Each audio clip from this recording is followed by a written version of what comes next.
সেনাপ্রধান আজিজের কথা বলছেন। আজিজ কার সৃষ্টি? তাদের সৃষ্টি। আজিজের অবস্থান ছিল কোথায়? কোথা থেকে তাকে কোথায় টেনে তোলা হয়েছে? আজকে বেনাজির আহমেদ, আজকে এখন তার হাজার হাজার বেরোচ্ছে আপনার অপকর্ম, লুটের ইতিহাস।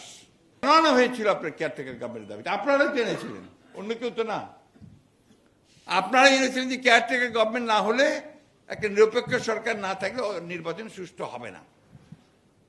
বেগম জিয়া, খালেদা জিয়া তো সমস্ত দাবি মেনে নিয়েছিলেন এবং কত দূরদৃষ্টি সম্পন্ন ছিলেন যে তিনি সেটা মেনে নিয়ে এই দেশের মানুষকে তাদের যা প্রয়োজন সেটা দিয়েছিলেন, অর্থাৎ তাদেরকে ভোটের অধিকার তিনি তাকে নিশ্চিত করার চেষ্টা করেছিলেন, পার্লামেন্টে পাশ করে দিয়েছিলেন। আর তোমরা কি করলে? সেটাকে ধ্বংস করে দিলে। কেন? যে তোমরা ক্ষমতায় টিকে থাকার জন্য। আজকে সেই ক্ষমতাকে ভোগ করা এবং সেটাকে লুট করা, দেশটাকে, দেশের অর্থনীতি